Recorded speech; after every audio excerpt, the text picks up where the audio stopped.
It's great to be back in front of you. Thank you for their kind words. Thank you. Start off by thanking Unite Here Local 25, who are the staff people at this hotel. Obviously, it's good you're at a union hotel. Thank you for that.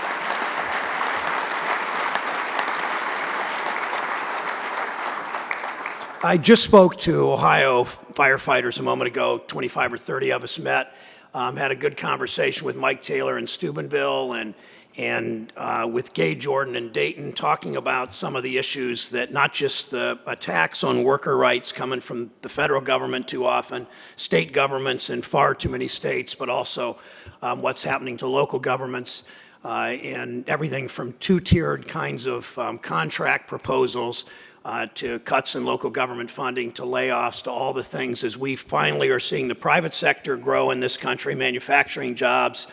For the first time in 12 years, manufacturing jobs are growing in Ohio and across the country, but layoffs far too often, in spite of SAFER and all the kinds of things that Harold Schaeberger and Mark Horton and Mark Sanders and all of us in Ohio and across the country are doing. We're still seeing far too many layoffs in public employees, teachers, firefighters, librarians, school teachers, all that really keep local prosperity going. So those fights continue. Special mention of Jim Carney, who works the State House on behalf of the firefighters. He's a suburban firefighter in Columbus. He couldn't be here today because he's back testifying on some new Governor Kasich trick to undermine collective bargaining and undermine the state and local budget, something called MBR, which I didn't really even know about today until Mark Sanders explained it to me more. In 2010, we saw elections that set so many of us back in so many ways as we were starting to move the country in the right direction. The elections of 2010 were about jobs. I mean, we had lost jobs. We had lost a lot of jobs, obviously, leading up to the 2010. And in state after state, candidates for governor and the legislature talked about jobs. And the voters listened because voters were anxious and frustrated and far too many laid off and far too many right on the edge of being laid off, seeing their hours cut, all of those things that are central to people's lives all over our communities, all over our country. But then, as soon as the ink was dry on that election, the attacks began. In Ohio and across the country, the attacks on women's rights, the attacks on voter rights, and fundamentally, the attacks on collective bargaining rights. And collective bargaining rights, without a doubt, are the underpinning and the foundation of the middle class in this country, whether you're private sector or whether you're public sector. And when firefighters get a raise, when steelworkers get a raise, when machinists get a raise, when SEIU members get a raise, it means the standard of living pretty much for everybody goes up. And that's why these attacks on the fundamental right to collective bargaining that we saw first in Wisconsin, and I appreciate how hard the labor movement, but way more than the labor movement, but the labor movement fought back in Wisconsin. Then we saw what they did in Ohio. They passed one of the most vicious attacks on collective bargaining rights in Ohio's history. One Ohio politician actually claimed that this taking away collective bargaining rights, SB 5 in Ohio, later issue 2, was about, quote, respecting law enforcement, firefighters, and teachers. He said repealing the right to bargain collectively, I'm reading this, was, quote, about respecting police and firefighters and teachers and ensuring that there's a state and there are local governments long into the future so that we can have communities here in the state. Think about that. You put your lives on the line every day, but apparently you're a threat. You're the reason. I mean, what they were fundamentally saying last year in Ohio, in Wisconsin, in Indiana with right to work, in every other state, they've gone after the fundamental human right to band together and bargain collectively.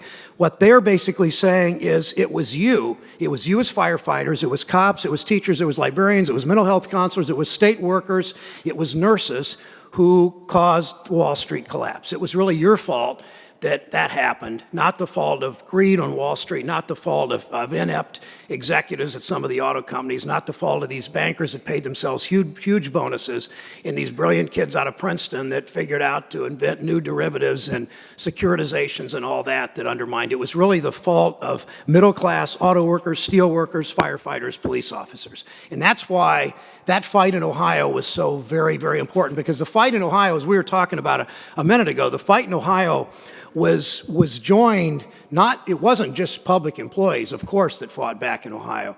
It was bricklayers, and it was laborers, and it was electricians and carpenters that knew that prevailing wage was next. It was auto workers and machinists and other workers in the private sector that knew that the right to work was next. And it was a bunch of other people who, frankly, in their churches, in their temples, in their community centers, in their ethnic organizations, in their civil rights groups, in their schools, that realized, this attack on collective bargaining rights against public employees is an attack on the middle class for all of us. That's why in Ohio, that's why working together with Mark Sanders especially leading the way, and Mark Horton and others in Ohio, how we were able to gather over 1 million signatures when we only needed 230,000 to put it on the ballot.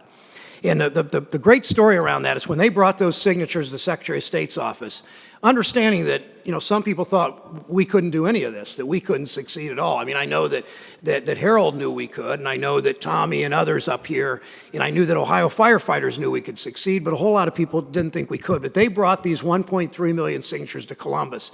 And they brought them in on a huge semi, I think a semi and a half. They actually had mostly 2 semis filled. And when they brought these to Secretary of State's office, Secretary of State, before accepting these boxes of petitions, had to bring a structural engineer in to make sure that the floors in the Secretary of State's office could support the weight of these 1.3 million signatures. Now, that's pretty cool. So when and we knew we could get the signatures, but then the real fight began. And in a time when people say money can buy campaigns, we won by sticking to the fact, and we stuck to a clear message. In the message, when the voters voted 61% of 61% to repeal their attack on collective bargaining, when we got that 61%, the message was clear. The message was, don't blame our firefighters and our other public employees for this bad economy.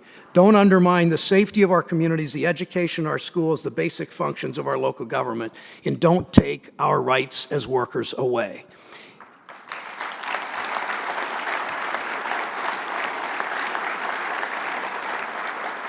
And when that really became clear to me one day, during this fight, as we were going on the ballot, I had a meeting. I convened a roundtable of some public employees at a church right on Capitol Square in Columbus, right across 3rd Street.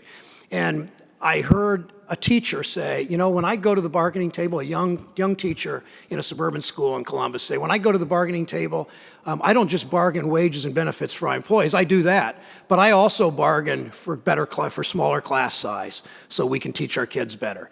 And I heard a firefighter say, I don't just bargain for employees for my health benefits and wages for my firefighters, for our members. I also negotiate crew size and safety equipment, because the cities don't always deal with that very well. And a police officer said, when I negotiate, I don't just negotiate, for wages and benefits for my police officers.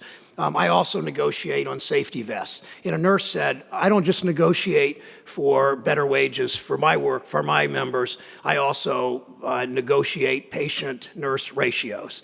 And all of those tell me that public employees, you want to be part of the American dream. You want a decent retirement, you want decent health care, you want decent wages, but you also chose to do public service because you care about your community. And that message came across in that roundtable, but it came across loud and clear to the voters in November when we got 61% of the vote. Now, these threats to worker rights are continuing, and you're seeing it in state after state after state still. And there are some who think it's okay to deny the right to organize, to delay worker rights, to disregard worker mistreatment. We've seen unprecedented blocks on nominees on the National Labor Relations Board, which is key to making sure that you have government on our side instead of always on the side of the employer, as conservative politicians in this town want to do. Instead of seeking solutions to deficits, too many politicians are trying to score political points by attacking public pensions, blaming the deficit on public pensions instead of tax breaks, instead of oil company subsidies, instead of the fact that our tax code gives incentives to companies to outsource jobs. Instead of closing those loopholes, they're attacking public pensions. We know that defined benefit pension plans are one of the best ways to keep the middle class strong. And as they attack as they attack defined pension benefits on the public and private sector, it's especially important that we stand strong. We know that raising the Social Security retirement age would do for what it would do for people who work with their hands. Think about the woman that works in the diner. Think about that's on her feet all day. Think about the carpenter. Think about the guy working manufacturing. Think about the woman cleaning your rooms in these hotels. Think about them raising the retirement age to 70 for them, and they think that's reform, and they think that's what we need to do. Just because the people making these decisions dress like this and might be able to work to 70 and continue to do their jobs. The human body is not exactly made to work to 70 in a whole lot of jobs, obviously, including what you've done. And I know in Ohio, they're trying to raise the retirement age for police and fire and other public workers. And, count on me and count on this union to stand strong against that.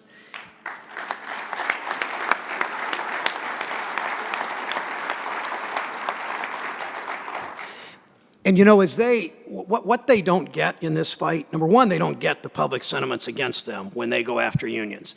What they also don't get is that the reason we have a strong middle class in this country is because we've had a solid, organized labor force.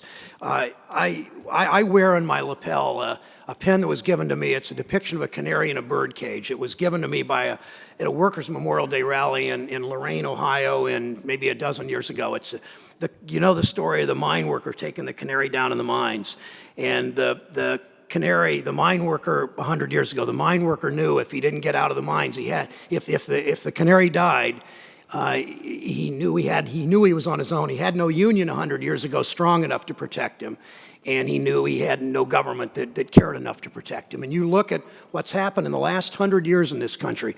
A child born in 1900 lived to be about 45 years old. A child born today, the average life expectancy is 3 decades longer than that. And it's not just because of heart transplants and chemotherapy and high-tech medicine. That's part of it. But it's fundamentally about what the labor movement's done in this country. It's about safe drinking water and clean air. It's about Medicare.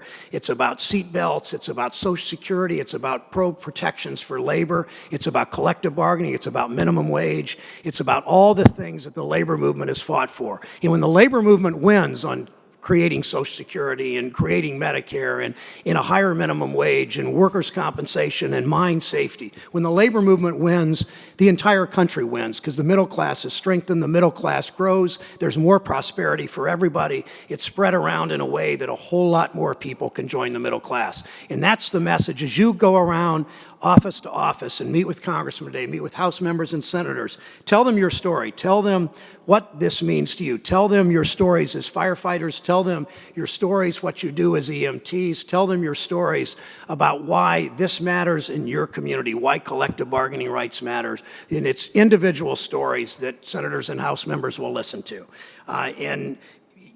They will. You're also going to find people that aren't listening to you much, and the same right-wingers that want to go after collective bargaining rights, the same right-wingers that are only going to be happy when they can cancel prevailing wage and get right to work and go after your pensions and all that. And those same people, as Sherrod said, are after me this year.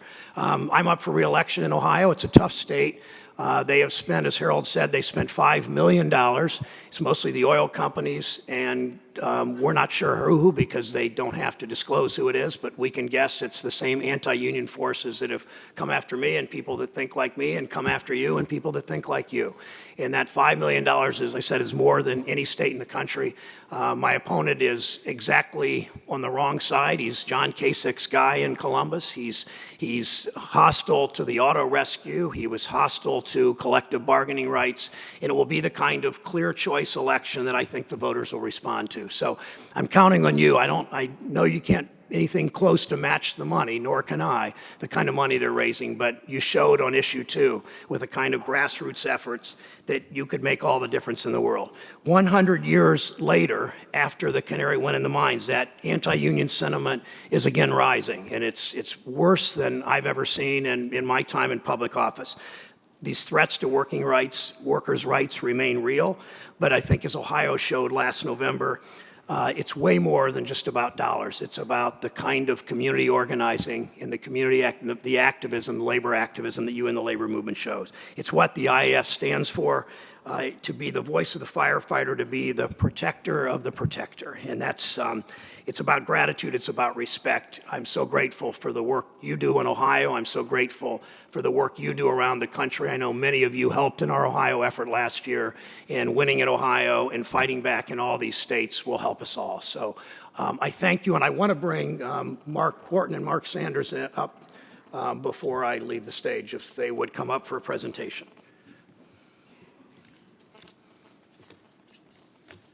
Go for it. Mr. President.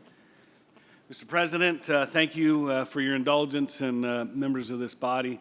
I want to make a quick presentation to General President Shapeberger, General Secretary Treasurer Tommy Miller, and really recognize the staff and all of our members across this great international for the help and the dedicated response that you had for us, and just a little small token of our appreciation. I know that you don't like receiving these publicly, but we thought that this had special measure, and we would just want to say thank you, especially with our good friend Sherrod Brown here. So on behalf of Ohio Professional Firefighters, the 12,000 members across Ohio, thank you very much.